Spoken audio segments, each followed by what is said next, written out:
Malawi Brief.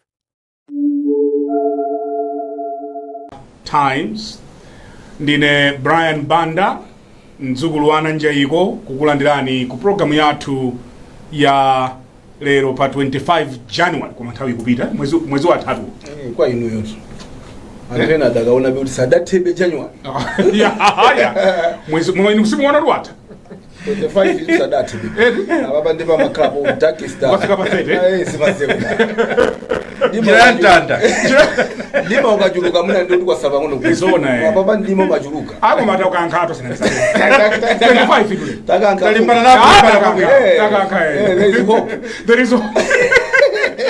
there is hope kuti maliza ndili ndi bambo Wayana Chunga dzina linyandaliwa ngoni wao yes. Ngoni wao ndili ndi bambo Wanda Msisha amene ndi ankhwenda viwi yes ndachula bwino ankhwenda viwi yes. Ine ndi Njaiko ine zoona izi sizitithandisa zona zisiyene zona izi zopanda pache zona iza Malawi kudana nazo zona so andali sadazulowere kuti munthu azauza kuti izi mukagwa nazo taona anzana akagwa nazo izi ndipo no I think chifukwa chokwa cha fufumimba exactly chokwa cha fufumimba nde chifukwa chokuti tikapanga choncho apezeka kuti amakaniwo akumaka gwabdi chafufumimba anthu amasakhulupirira kuti komatu anthu amakuza amakuzani ndi amatayambaso tayambaso kodi koda jati dayamba nawo under MCP inu tasinthani izi taziona ife mumakagwa nazo izi chafufumimba zona so awaso tayambaso monga MCP anganene kuti chati panchani aya mfumu angoni wao chafufumimba kodi mabiro simkwaziwa mukwaziwe koma matsiwa lisangaziwe kuti chafufumimba ndechani MCP lero anganene kuti chidatigwetsa chafufumimba nchiyani angatifuzicho I think ndinene zokhuza ndi program in fact lero kuchali chiwina na ndipeza ndamanena kuti pali information ina yake ndapasa ankhwenda viwi ngoti sinayankhulani ndapasa ankhwenda viwi chifukwa iniyoto program ija don't underrate yourselves mmakhala mukuthandiza kukonza zikoli so pali zinthu zina zokuti ifenso tingathe kuyankhula kwina kulikonse koma anyamata ndionena kuti muziziziwa nchongo zoti muziyankhulira anthu chifukwa all we want is a better Malawi and mawu amenewo andikhuza kwambiri kuti alipo anthu ena amene amationa ngati atumiki ofunira zabwino zikuliro poyankhula zinthu ngati izi on a big platform like this one timakhala kunena kuti tikupanga an appeal to those in authority on behalf of the people of Malawi on issues that are critical for not sima mukamba zinthu wamba timakamba zinthu zimene zili very strategic for national development zinthu zonena kuti boma itakhala kuti yazichita ignore tikagwa ngati dziko ndiye amafunika kuti ena alimbe mtima ena ayankhule and if we happen to be privileged to pa platform imene number 1 television station Malawi media station yonena kuti is the oldest media house muno Malawi so ndi mwayi wopadera komanso program injamphamvu chifukwa palibe wandale amene anganene kunena kuti programu iyi sinandikhuzepo in one or another kapena kunena kuti it cannot play any role, it has no impact on many anthu akuganizira pa zinthu zosiyana-siyana ine alipo amayi ena amakonda kuimba phone amakonda kunena kuti mukudziwa mmatisegula kumaso kwambiri mmatisegula kumaso what she was really saying is mmakhala mukuchita shape the narrative mmakhala kuti mukwaunikira Malawi kuti palito nkhani iyi koma kwanji mmatitsegula maso osati kumaso ya maso mmatitsegula maso so mmatitsegula maso mmatitsegula maso kuti kuona ndalakoso jani sona simuna lakwe kati anameti mukweleza mutu jani ngazimfuna kusokoneza sindu sokoneza mmatitsegula maso tamvatu fati biti mutu ngokunzimba ndaba tana nu plate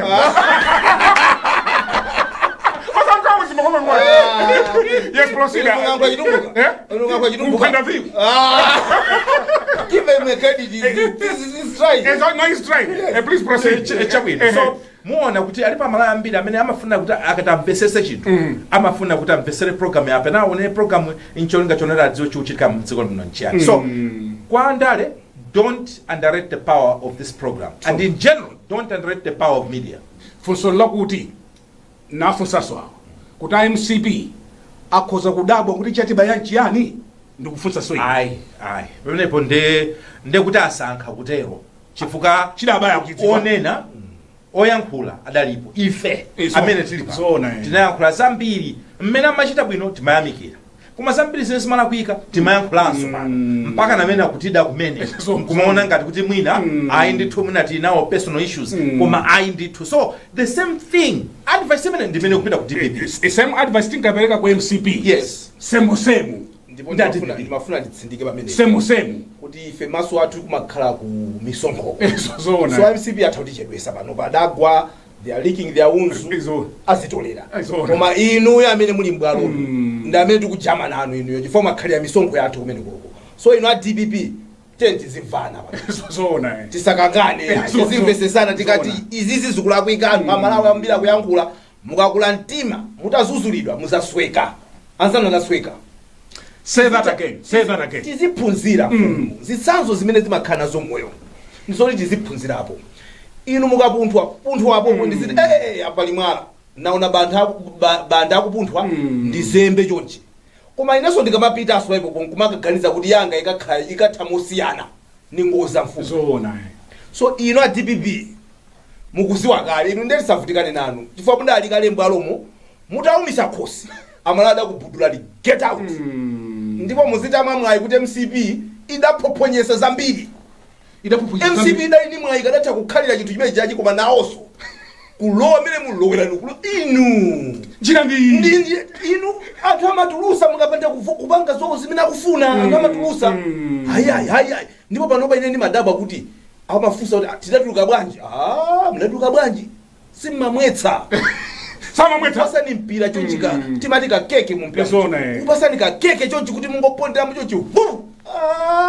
atsogoleri so mwabweraso a DPP chifukwa choti anthu atatulusa a DPP atanyasidwa nani kukhosi ankati tione zanyuwanizo ndeyi mbolaso kubwerera kwakale ndipo tinene pano and we have said it many times here kuti this win ya DPP Ulendo number 2 yes it's not DPP yes. It's APM exactly tanena mobwereza yes wina asabwere pa shuru komati DPP anthu ankafuna Professor Arthur Peter Mutharika yes ndipo DPP ili mboma lero chifukwa cha APM exactly mkulakwa kuyankhula motero pa television no I think it's a fair statement of course enanena kuti yayi munthu uyo samayenda payekha amafuna infrastructure ya chipani koma tinene kwa mbiri kuti brand ya Mutharika ndi imene inawasuntha anthu ambiri towards kuavotera DPP wa kuti mpakana alowese mboma chifukwa kwambiri anthu amakamba nkhani ya proven leadership amakamba nkhani ya experience imene Mutharika adaonesa nthawi yawo nthawi imeneyo chifukwa kwambiri tu anthu amachita compare ndachakwera anthu amene kuma wakhala decision making kuwavuta iza kuti sizikuyenda atikuyesa maupangiro osiyana kumakhala ngati sakumva koma mwina titabwerera konkuja mwina atatiwa atha kutimvera and what in the second term you have nothing to lose yeah his final term you have nothing to lose and azikhala kunena kuti sakunyengereraso munthu ayi chipakumbukira linalipo nthawi yake imene atadiwa ankafuna kusiya ningona asiya kumene and mukumbukira kuti DPP it was all over the place abelipiri adakhala panduku ndu zuno amanena kuti tidachita kapempha ndipo tathokoza Professor Gertrude Mutharika amaya kunyumba kuti ndi amene adati apofomera chifukwa amayo akanena kuti ayi ine amunanga wayi so kungogwirizana nani kuti adayo ankakanira proceed ya ankakana ntito andi nthawi manager inene makumbukira anthu akumakamba kuti even at DPP amene ankana ifeyo basi ndi apa ndi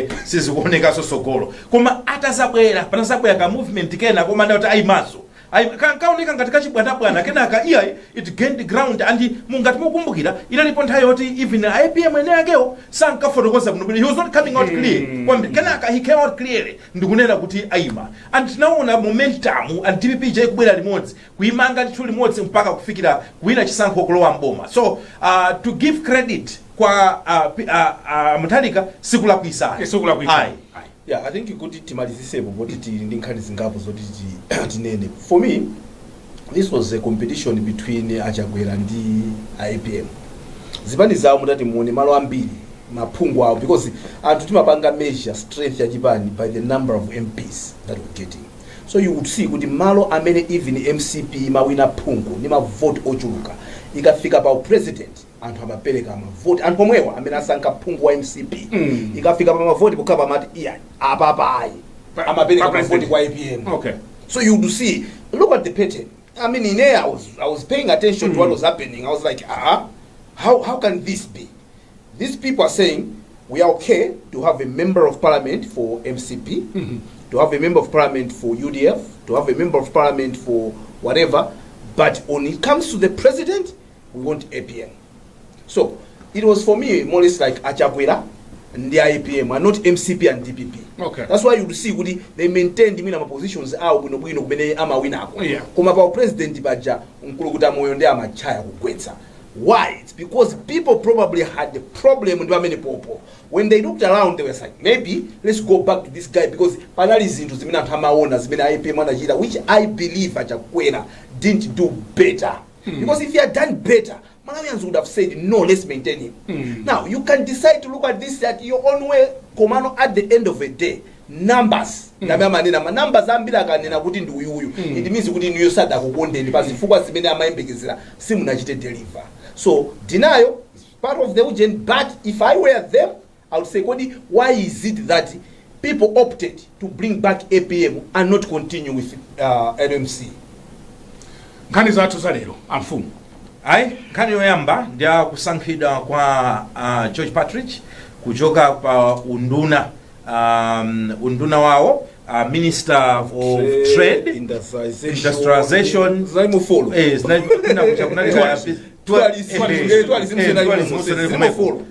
kuchoka umene kuja ndikakhala wamkulu wa banki yaikulu ya Central Bank imene Reserve Bank of Malawi.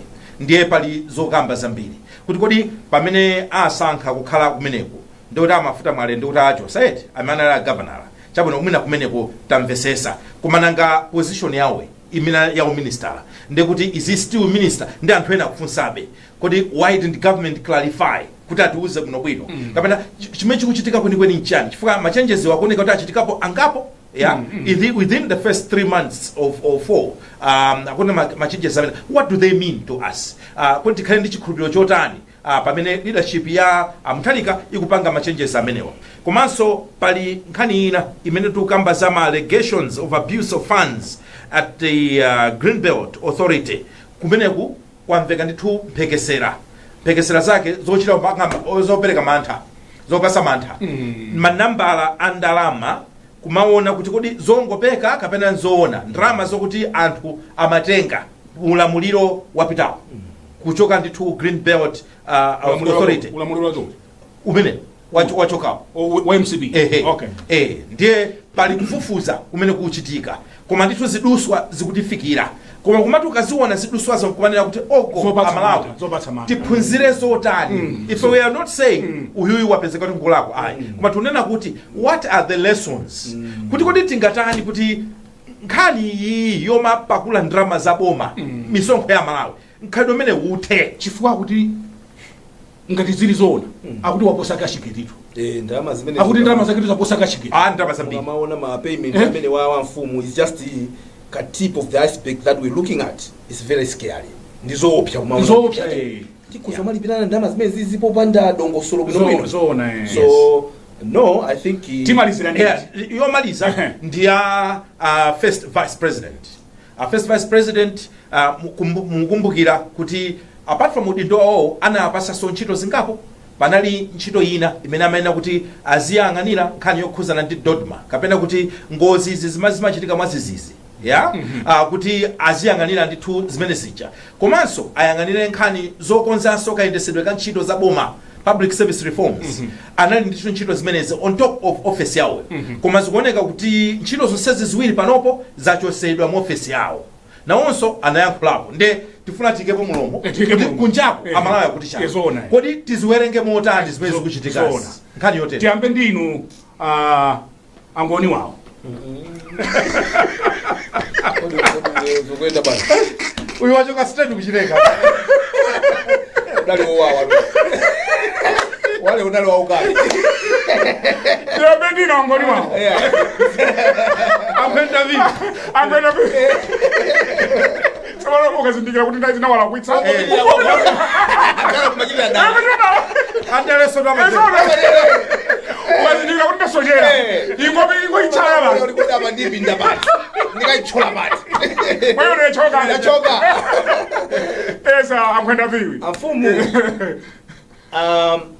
Aujeni George Patrick adasankhidwa ngati nduna yoona za malonda za tourism komanso industrialization chanchani so amenewa ndikukumbukira amene amawasankha president Mutharika adafotokozapo kuti mkulu ameneyi ndakumana naye ku America nkapanga presentation yake ku England sorry I beg your pardon yes ku England nkapanga presentation yake I was like kuti tinda Malawi odziwa choncho because anthu ankadaba kuti apatichi atulukirapo so ankaena afotokoze kumene anakapeza now anthu timaziwa apatichi ngati munthu wa banki iwo agwira ntchito yawo ku banki ya national nthawi yayitali anali mkulu wa banki imene zaka zambiri ndi atapumula kumeneko ndimene adazapitano ku ujeni ku press corporation umeko sadachoke ko bwino however sadachoke bwino sadachoke bwino kulizosumirana kuti khanike zimene zikhuza iwo wae baja iwo undanza wena awiri ankada ndaula sada chose bwino now chimene anthu akukambirana kwambiri ndichokuti anthu I think sakudabwa kuti George Patrick asankhidwa bwanji kukhala a Reserve Bank governor anthu sakufanga weko koma anthu akunena kuti kodi ndiye kuti iwowo apitira kukhaso nduna na ndiyankhe pawiri pokuti anthu fe tithakufusa yes it's allowed it's like mwina munthu inu ndine bebani lafumeti anthu kwatirafe inu ndife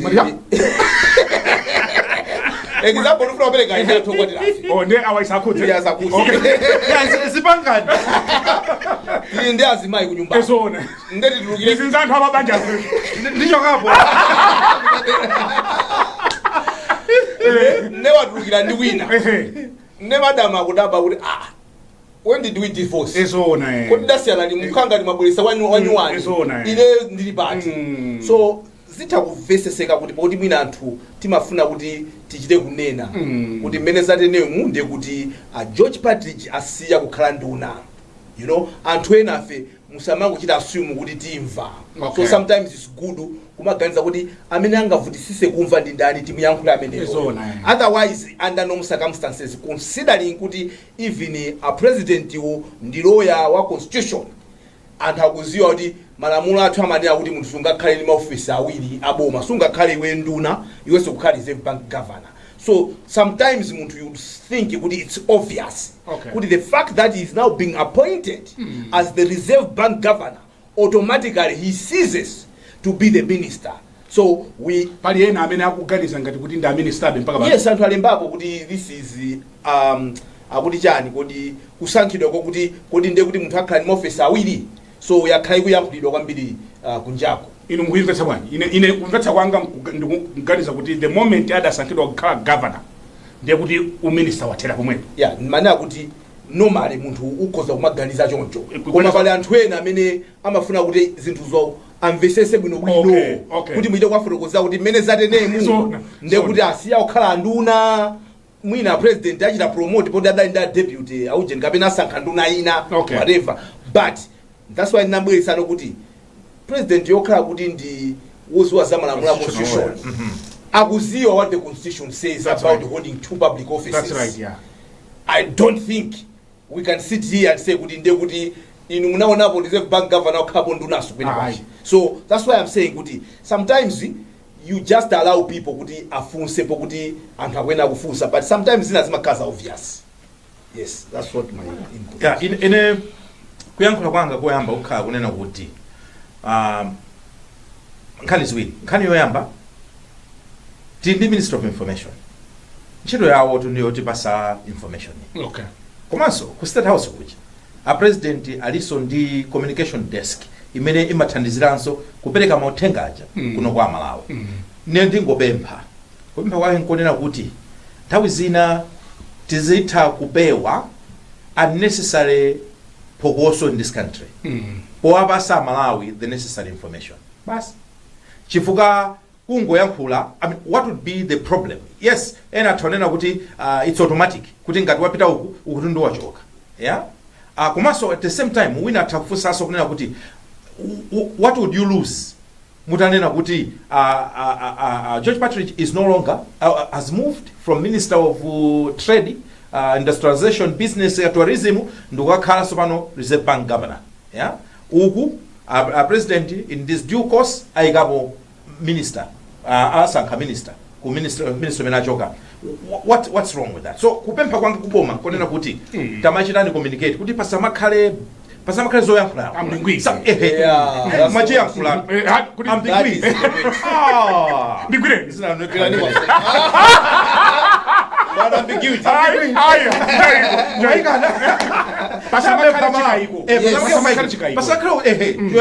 Kani achiwiri inonena kuti Reserve Bank of Malawi ndi banki yofunikira kwambiri bankhani yakayendesedwe kachuma mdziko. It's the bank that is controlling the economy. Now, mukaona appointment imene yachitikayo, you can only appoint munthu amene mukunkhulupirira kuti akayendese zinthu ku Reserve Bank of Malawi. Now, I believe kunena kuti ndekuti amene wa Patrick, he has won the heart of the president kwa ika kumeneko. Koma chimene chikumasipasa nkhawa nchonena kuti in the last 3 months pakhala pali makusintha kwambiri ama movements nikoti angapo ndithu amene achitika. Yeah? We have seen several movements going on in this government. Kodi nkhani ndonena kuti kodi what should we make out of it? Is it kuti a president akumawerenga anthu and maripota aja kubwera every month and pampa kumatha kuona kuti iya uyu I think ali better placed kukhala uko and sakupepesa safuna kumvera zina zoti munthu asokoneze angopanga zimene akuona kuti ma appointments oti athandiza to achieve his vision. Kapena mwina anthu ile panthu ena amene akuapanga disappoint kuti uyu nimaona ngati apapanga zakuti koma ndikumva mphekesera zotere uku kumveka zotere nda uyu achoke uyu apite apa. So whatever is happening kuma zikuoneka kuti ndi action ndithu imene kuchitika over the last 3 months or so. Kuonjezera bazimene dankhula kalezi kwa ineyo I look at a Patrick ngati munthu amene bank amayiziwa. Ayikhala pamwamba ndithu kuyendesa National Bank and National Bank ndi bank yoti mdziko muno ikoza kuyima pachulungu na kuti tapanga zazikulu adamanga I think chinyumba chija chofesi cha kublanda kuti iwo ali mkulu wa kumene kuku atakuonesa zimene apanga. So kupita kwa a Patrick ku Reserve Bank of Malawi I think ability yangana ndi chidwi kuti kodi Reserve Bank ikhala yotani. Chimene chimavuta ku Reserve Bank banda ndiyo kuti andale amalowererapo and kuveka maripoti kuti bwana amene analikowa amalandira pressure kwambiri amafuta mwale. Yes, amafuta mwale amalandira pressure kwambiri kuchokera kwa andale lipirani uyo kuphatikizapo nduna za boma lomwelira lwake.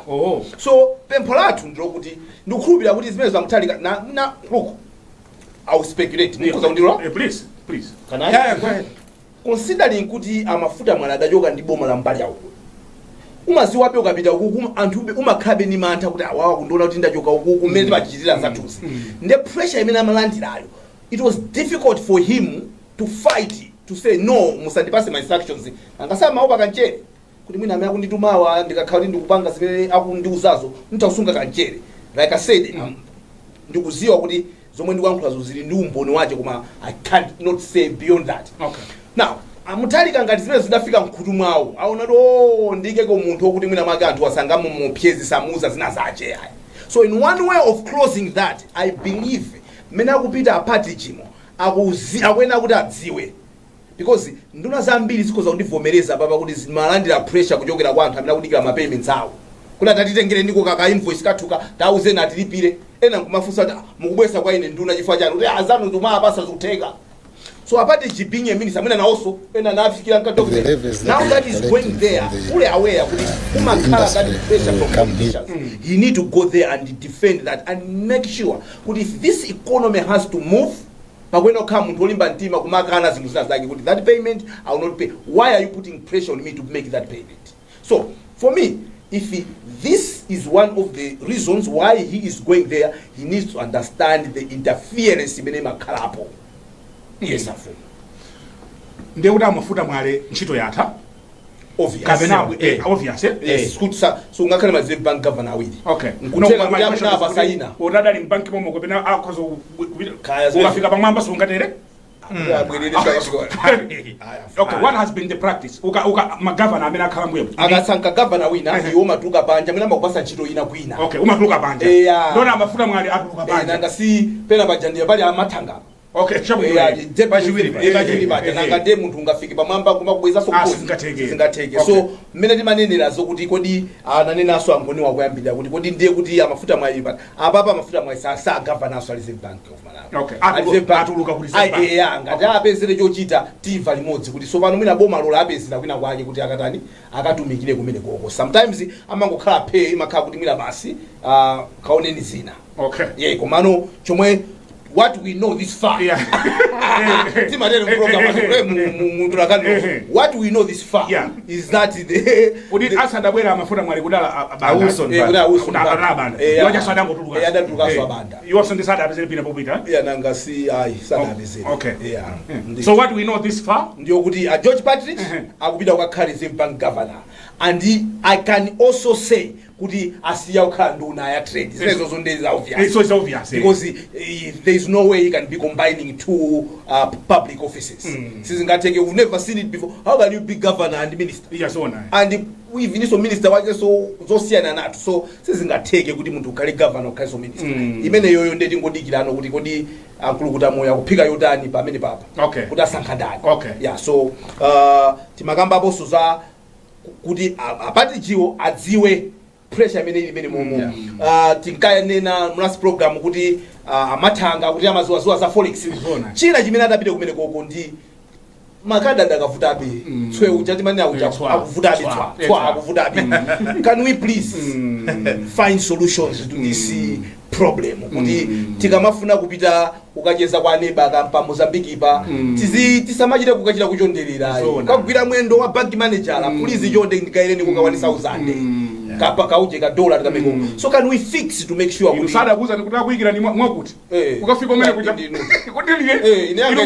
nali bwino ife bamota tachoka ku bank basi tili bwino kafika umene kuja bambo swata adateka oyamba ndaje tsuku moto katikena kuimba kuti asada kupasa nimelo pasani ija mone macho kuthandiza ndidi mweze tinalo kusala imene angakhale nayo Patrick yes over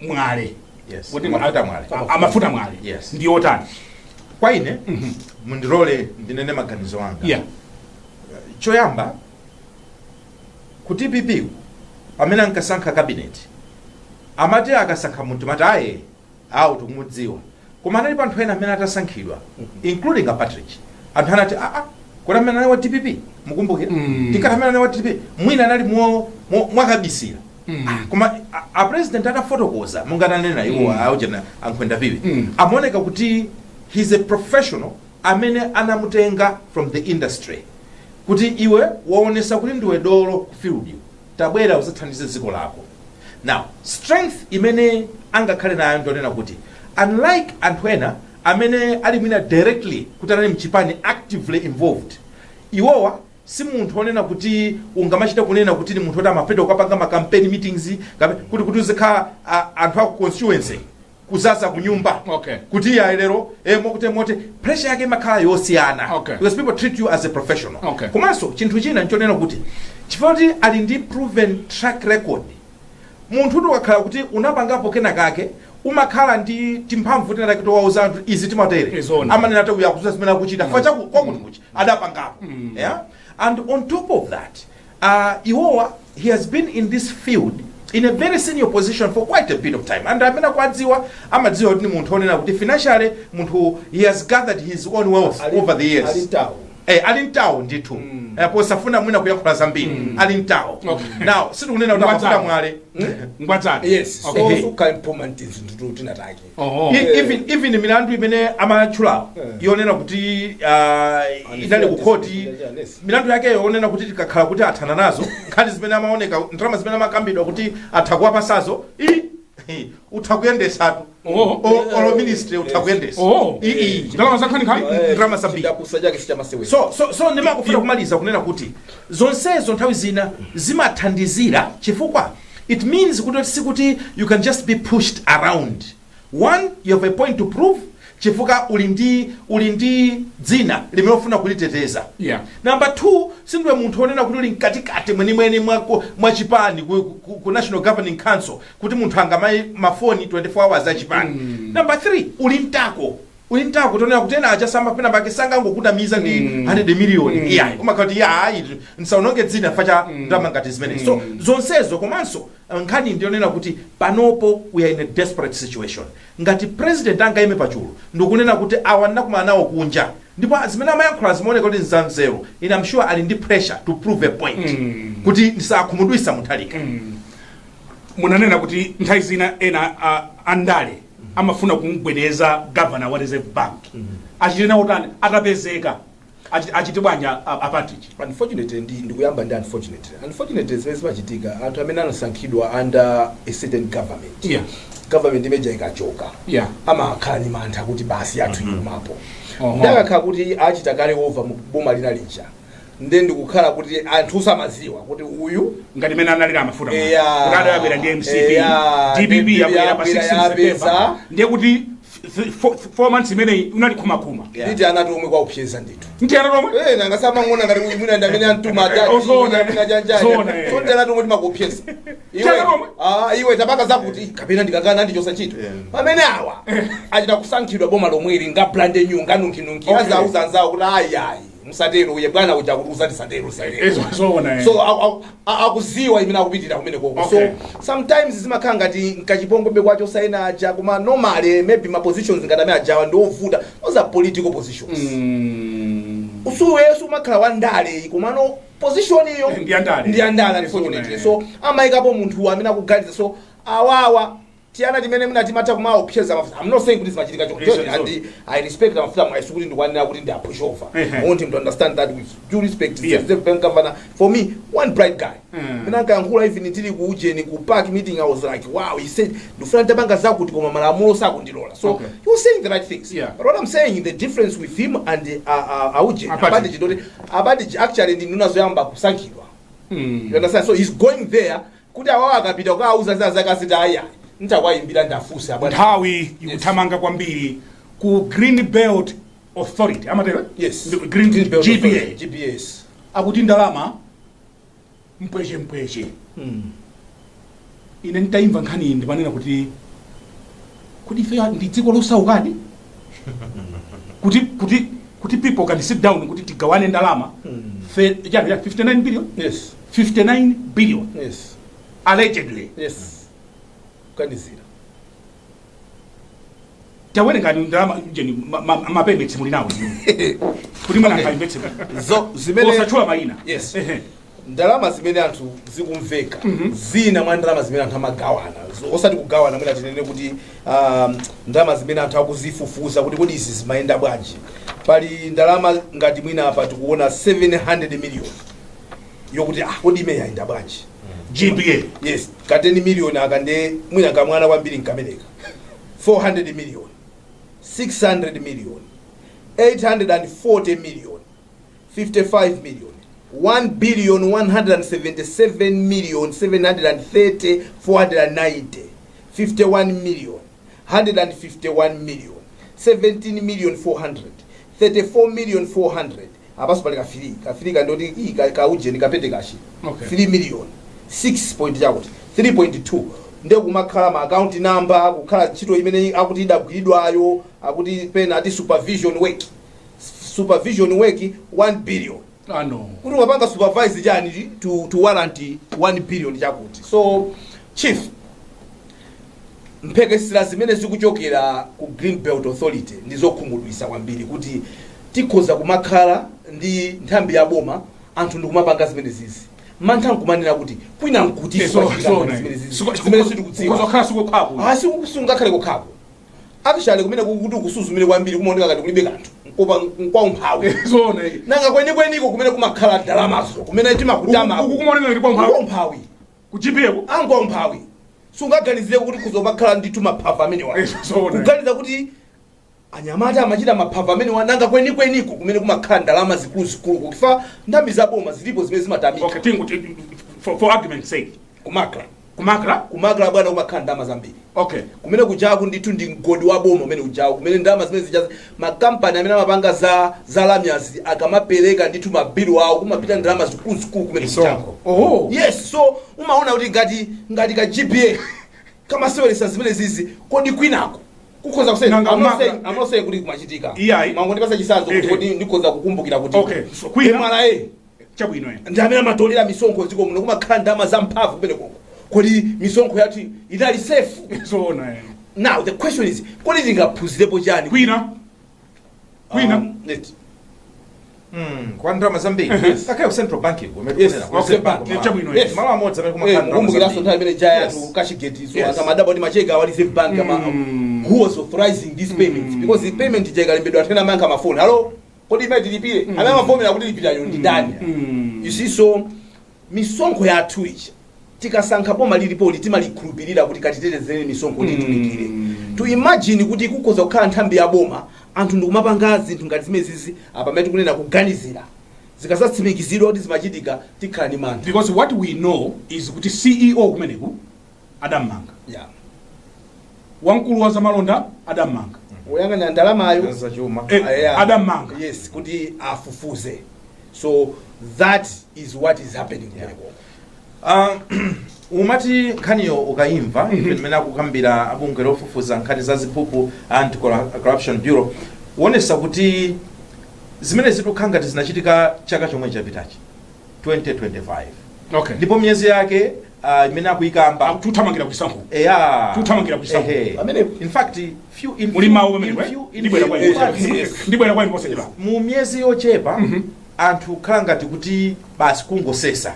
Mukumbukira tinkanena pano kunena kuti miyezi iyi makhala yoyipa ku dziko yopsa titero chifukwa chonena kuti alipo anthu ena amene amakhala kuona kuti mwina sititha kuchita maintain government. So tikamachoka tikhale titili pabwino tiwomoleretu ndiye amawomola athu ndiye amatenga zinthu ndiye kumola kwa kwina kutakhala kumene ndithu.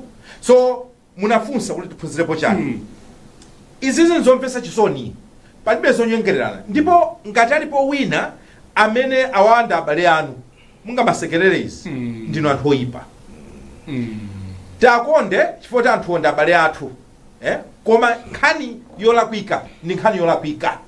It doesn't matter wapangayo ndi wachibale ndi wachipani chathu ndi wakumudzi kwathu ndi wamtundu wathu cholakika ncholakika. Kodi sizimakuwawani kukhala osauka dziko ngati Malawi kuti tizakhala osauka mpaka liti. Wina amanena ndithu kunena kuti Malawi mbale wanga wina makhala kunja anabwera for Christmas amanena kuti koma mwene ukamayenda mtown ukamaona zimagalimoto ndiye ndikamamva nkhani memba dandaulira glass shoe amene akuti ine ndi madabo kuti magalimoto ati namenda kumana nawo mtown ndizonena kuti ndi dziko lotera mukuvutika. Chifukwa even mafuta always magalimoto zimene sipanotu olo maintenance as magalimoto zimene sipano ayi. So mmene timakhalira moyo wathu ngati dziko ndi mmene timalilira za umphewu wathu sizimagwirizana. Ndipo mukaona zimene zimachitika ukuku if it's proven to be true sizimakhala zinthu za munthu mmodzi.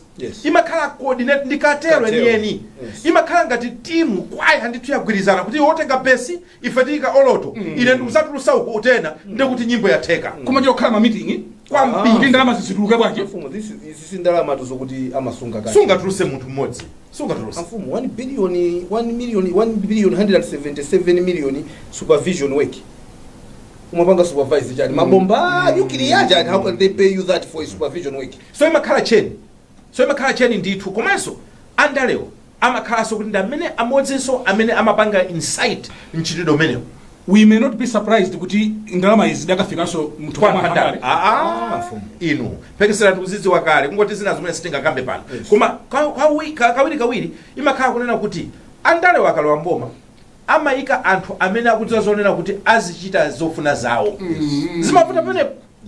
So anthu achamati poti pofuna kusunga nchere ndipange zimene akundiuza koma mayiwala kunena kuti ikafika nthawi yoyankha mafunso amasankha ndawo wandale alipo palibe because even signature ya bank yo pali wandale ngati amakatenga ndalama ndi omwe wanu they won't apena makagawo inu munanena kuti zimachitika towards masankho tiphunzirepo chani pamenepo choyambirira ndinene kuti chimene chimamvesa chisoni pakuthapa zonse pokuti anthu amazakhala ngati kuti basi yangozimirira sungatenge ndalama za Malawi zonsezi iwe ndikungopezeka kuti basi ukuyenda mtaunimo basi big wotenga misonkho ya Malawi chimenecho nchokhumudwisa tikakhala kuti tifufuza nkhani ngati zimene zipempho tizifufuza bwinobwino ndikafika nazo kumapeto anthu amene atenga ndalama zimezi tigulise kanda katundu wawo titani tibweze ndalamazi kuti ena azitengerapo phunziro chifukwa iyi ikangozizira chonja bwana amene alipo wa chief atha kupenya times 2 farmers wati zimatheka umangokhanga takumanga kugwira kenaka umangotani matani basi nkhani matapiri mukadya ndalama koma tikuyenera kuti tikapeza zimene tizifufuza ndi mphamvu zathu zonse ndi chidwi chathu chonse kuti tiziyagwira anthu amene wawa ndi kuchita recover ndalama zimene zizi because sizawo now izi zomwe amene akuti tikapita kuchisankhozi timayenera kukhala ngati dziko tikhale pano tiziwe kuti kodi tizipanga bwanji tikamalowera kumene because muone kuti even patakhala kuti ino boma lijano likusintha padalankhulidwa ma statement anthu mana kuti katundu akonongeka katundu waboma akonongeka and ine ndikumbukira ndafunsa ndithu president anthawi amene asadalumbire kuti kodi ndiye mupange bwanji and issued a warning kuti musatero lamulo likugwirani so timayenera kukhala ndi malamulo kuti aziteteza ndalamazi kuti kodi who authorizes ma payments ngati amene wa towards the end amati akupanga chani anthu sizimaoneka ndithu ma system athumu kuti these are people amene akuchita money laundering akuthawisa ndalama kuzembesa ndalama chifukwa afuna zipange so timayenera kuti padakali pano patikhale kuti tikhale basi kodi period iyi just before during and after elections tizichita manage bwanji chifukwa choti timakhala busy ndi masankho anyamata makhala busy ndi mapesulo makaculator amene kusintha nangasi anthu chinthu tikuyang'ana ndi kukhanga litayikako nkhungu ndi abwana polisi zingatheke ISCB kuyenda maparasiteto makampani aboma kodi mavoti ndaponya pa 16 yes 2 months before pa 16 yes tatiuzani ndalama zidayenda bwanji nkulako kutero mmakumbukira kuti nthawi ya chisankho in fact soon after chisankho mukumbukira kuti DPP omwewa na Malombo was one of them akumakamba zona kuti tamva kwa marayo kuti anthu ena mukupanga transfer mandala ena mukupanga ma payments samalani mukumbukira so nthawi imene iyi ya transition ikuoneka kunena kuti tilibe proper systems zofuna kuteteza ma interest a Malawi chifukwa ife tinandira mafoni itu ukulaukana ndalama anachula makampani sikachulepa kwakuti tikumayimisa ma payments any payment above chako will not be authorized during this period mpaka nena akatazabwera kuti because pakwena zikhawina wakamina zapangano kuonesesa bwinobwino osati zimene zimachitika nthawi imene njayi tidamve ife mafoni ine ndikuyimbira kuno anthu mabwana agawana ndalama zona mpaka naida maparasiteto ambiri kanachitika zimenezi unafika pale kuti mpaka nazimesa ujenana panga comment IPM press conference so ndi nthawi yoyenera metu kunenamo kuti pamayenera kunena kuti ikafika period iyi ma payment ena ake tiziyimitsa panayenera kukhala wina abwerere mbuyo September 2 months before September so that's July yes olokingoyambira mwina June July August September ataitana ma financial controller actually ma transactions ambili amene apa ndochokera pa Marichi kufika July olo miezi imene yo nanga santhu amanena kuti sitikudziwa kuti mwina tikadutsa ndithu ndiye papyatongolo kuti nkhani yomaliza nkhani yani nkhani yomaliza ndiyo kuti muofesi mwa first vice president munachosedwa majani maudindo awiri department of disaster management idali muofesi menemu adaichosamo komanso public sector reforms idaliso muofesi menemu adaichosamo ndi anthu umafunsa kuti zikutanthauzachi ndi mwina mene anayambira angoni wawo amati adalankhula mwina timve kuti ena akadati chani kuti amwana adalankhula nda vice president yo okay vice president yo anayankhula kumwambo olonga ufumu fuka amene amalongedwa ufumu ndi cousin ndi mseweni wawo okay ndiye anachita kupanga clarify, and I know that was also being politically wise fika ena bweza kuti aukatandi kumeneko ndi amafotokoza kuti awo ndani msuweni wanga kunkhani imene iyi nkuyankhula kwawo amanena kuti sanolodabwa chifukwa izi ndi mphamvu zimene zimakhala ndi a president atha kuzipereka komanso atha kutani atha kuzilanda atha kuzichosa. Kuyankhula kwake kwa chikulu sangayankhule beyond that. I don't think you can speak beyond that. Koma inu ndine pano on behalf of Malawi tinene pano kunena kuti zimene zachitikazi zaapasa anthu ambiri maganizo komanso mafunso kuti chikuchitika nchiyani. Alipo ena amene amanena kuti nthawi ya bunge la document anayichosa fa iwo she was away kumbukirana nali kumangalande and zimamvekaso kuti khangati akuyang'anira kunyumbaku kuli matenda ndi zinazotero some family matters that she is attending to. So poti nkhani za emergency izimakhala za emergency izizizi za ngozizi nthawi manager mukumbukira madzi akuvuta mabridge zinazoterozo, were you going to wait munthu kuti achokera ku Mangalande kapena tingozika mu office ya president ncholinga kuti zina zithamange fa even kufotokozera kwake mu press release imene government inapanga inanena zimenezo kunena kuti amafuna kuti zina ndi zina zilemerereko fa zichokera mu office ya president. Nde kale nkena kankumazaona kuti udindo uso khangati wachosedwaso mu office mwawo ndi anthu manda so no Amaya just thought she's back to Malawi and she's available chikuchitika nchani. So all I can say is kunena kuti Amuthalika he knows what he is doing. That's number one. He knows what he is doing. And ngata Malawi otinachita in trust kuti ayendese dzikoli, the trust that people have given you is still there and people are believing kuti ma decision anu mupanga ma decision oyenera olondola komanso in the best interest of Malawians. Chachiwiri tinene kumbuyo konseku takhala tumakamba nkhani ya ubale wa president ndi vice wake kuti nthawi zambiri umakhanga balo mene sumakhala bwino. Zimene zikuchitikazi tipemphe achipani cha TPP komanso aboma kuti azipange manage bwino kuti kusogoloko samaoneka ngati kuti mwina ndi ubale kuti mino suli bwino chifukwa alipo ena amene amba kaona kale kuti kuti chikuchitika nchani anthu watukhanga ngati mwina pambakhala mavuto. So far we can only speculate, but all I can wish for this government and for the betterment of Malawi ndionena kuti ubale umene timaukhulupirira kuti ulipo upitirize kukhalapo nthawi zonse pakati pa awiriwa chifukwa akayamba kukhala ngati kuti aukokana zimachita affect zinthu zambiri. Ankwenda vile abana munthu bwana ako akakugairako mphamvu zawo khazikhazi nkuzichosa ande kuti chule wadabwa madzi. Say that again. Ngati bwana ako akugaira mphamvu zawo kuti nakasima office zawo ndi amagawirako Dedicated. yes kuti endesaniko zizi kena kano bwana aja nkuzitenga zinthu zimene zijazi kuti zibwerere mu office mwawo nde kuti chule wadabwa. So ife sitingakakamiza Muthalika kuti atiuze kuti nchifukwa chani koma ine ndikumbukira bwino lomwe kuti zimene zimene takhati kumalirira kuti pakakhala kuti pali china chake chati B nsogolera zibwera nsanga ndi kuchosapo zimene akukhulupirira kuti zikozolakwika kuti aziziyendesa bwinobwino. Okay. Chifukwa kupanda kutero kuti tizioneka kuti yayi khangati yanyanyala enawo nde Amalawi no mmambala ndi Amalawi. So I am not for a fact kuti ngati andigawirako mphamvu bwana ajazilanda abwana olochafuna tipelele mwantundu wake imene isikuoneka bwino iyi. Okay. Isikuoneka bwino ndoti bwana ajafuna kuti izi mpanga I think zidachuluka ndizipange ndekha. Okay. You understand? So chief mami isikuoneka bwino iyi. Mami answer isikuoneka bwino iyi. Isikuoneka bwino big akulanda mphamvu zimana kupasa ndi ziwiri. Mwasala ndi nde mwasala yopandalo. So Asandu vice president. So this Abana is saying something.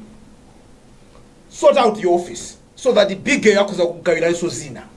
Koma izizi zabwerera kuti nakupasani phiri Ukaanza kuti vuto lili. Ndikukhulupirira yonke. Okay. Kwa jihana adauza kuti aziyendesa za mambumbera idakali konko. Ajihana akakhala kuti alandaso tizadabwaso kuti ajihana kulandani ya mumbera icha chifukwa nkulu kuti moyo poyamba bajanthu ankamublema kuti kodi uyu bwanji yamakanga. So he wants to show us with my guy I can see you, I see what is happening. So Chief, for me you can spin it the way you want. This doesn't look good. This does not look good for me. On who? On the vice president. Okay. The powers that they were delegated to me, they have been removed so quickly. 3 months into the job, the powers have been withdrawn. doesn't look good. I don't know what is happening, but it doesn't look good. And the president is taking them back in his office because he knows this we cannot experiment. Winakasa sewerese utodi mabwana ndikumene kuti mapaka tikusonkeza chimanga choti apasa anthu amene akuvutika. Public sector reform mabwana, if this student service cannot be reformed, we will continue to see the same problems. We really need to reform the public mabwana and make sure that is our green belt. So I'm not saying that he's moving because of this, but I'm just saying that's the importance of the sector. My reforms, I mean, they will define how this government is going to perform. Awananena kuti ankulukuta moyo APN akutiwa chimene akupanga ti akhulupirire munatewe. Yes, I agree with him. You agree with him? This is ineyo. I was privileged nthawi ina yake kuti dacheza nawo IBM. Yes, then ndikana kuti bwana yatipini jasida uneke bwinoyi, and he said if I come back zopusa sizaonekaso. So for me, I don't know what he's fixing. Yeah. But bwana suma konza chimene sichinaonongeke china chake chinaonongeka paziwirisi. Okay. So for kuti andasaza sokoneze kuti podi adagawira mphamvu azitenga mphamvu zawo zoti azigwise bwino ntchito. I know people differ with me. We are all entitled, and this is my opinion. This is just my opinion. If I was the vice president, I'll be worried. Two functions have been removed from my office so quickly. What is it that I didn't do right that made the big man uncomfortable? Let me have back my power so that I can manage them going forward. That's me. Mawano maliza matsulo ano emahani mawanga omaliza ndonena kuti amutalika sana bwere mocheza. Free advice kwa inu amene munkasangalala kumauza sibale anu kuti andisankha, it has pleased his excellency kuti andisankhe udindo hotel anutenga usiku kupita kwa office ya vice president kwa imene tunavotera limodzi ndi amutalika kwa ndikamba kwa wina aliyense. I've never seen President Malawi akulowa mboma ndikupanga so many changes within such a short period of time. Zabata statement. Yes. Abene umene ndiutenga. Simutalika wajana ndiutenga. Uyu ndi wina uyu. Ndiutenga. Ndipo zikazale pereka, he will not have these people to blame because if it's tukuti panga limwe munga pangire. If chimatu ufuna game iteke. Kayati sintha every week. Kamuzi sintha every week. Sintani. If tufuna results. Ziko litani? Lienda. Bwana ineyo ndi mbali ya IBM. Mbali ili Tchaya. Hawi IBM. Tchaya. Chizulu chanja. Ndale zo sangala sana kuno kumalawa. Ndizimene so sima timwezeresa. Ndizimene zatichedwetsa. Ngati mukuona lipena pake you're not happy. Make a decision. Go ahead. Zikazakanika muzayankhe ndinu president. Yes. Koma otherwise all we can say kwa vice president. Ngati pali ma issues pakati pa ubale wanu konza. Ino amemukira chilonda IBM sabugama sweet. If I were you, I would know that this is a guy amesabugama sweet. If I have to work with him, let me understand zimina kufuna and let me deliver. Olo wafunsa kuti kodi mufuna ndipange bwa. Yeah, for avoidance of doubt. Kuti pike. Ndufuna nditere kodi otherwise ukumvekerani bwino. Tchaya. Ola kwisabati. Yes. Apeni pira dali apa dzulo. Ndimafuna ndimalize ndi mawu amene. Nthawi yatha. Akuti nthawi ina mdziko muno phone imalira. Munayikumbukira? Ali mafoni 200. 200 and inezo ndikudza kwambiri. Yes. Nthawi zina in this life phone imalira. 200 calls pa tsiku. Ndiye nthawi zina akutuma tsaithimitsa maona ngati kuti mwina network yavuta. Popanda oyimba. Tizikhala bwino ndi wanthu. Zoonadi. Nanena pano ine sabata ina kunena kuti iye amene akugulitsa mkaka. Yes. Mwikumbukira kale kwambiri. Business yake sinkaka. Azisamalira ng'ombe. Chifano ng'ombe ikazafa. Pamene umazaziwa. Anthu akakufunsani kuti kodi mama manga business yanji. Yes. Usatamike kunena kuti ndi ugulitsa mkaka. Ndimaweta ng'ombe za mkaka. Yes. Ndimafuna ndimalizire pamene pabwino. Zamphamvu ne? Ogulitsa mkaka. Yes. Asanene kwa asaime pa chiuluwi kunena kuti ine ndugulitsa mkaka. Ayi. Ndiweta ng'ombe za mkaka. Yes. Chifukwa popanda ng'ombe za bwana. Mkaka palibe. Simire pamene wakumva ziweta ni bwino ng'ombezo kuti zikupaseni mkaka wabwino. setateke ziweteni bwino ng'ombe sona Yesu amamaliza ndimaonera kuti wakumva wava Yesu amanena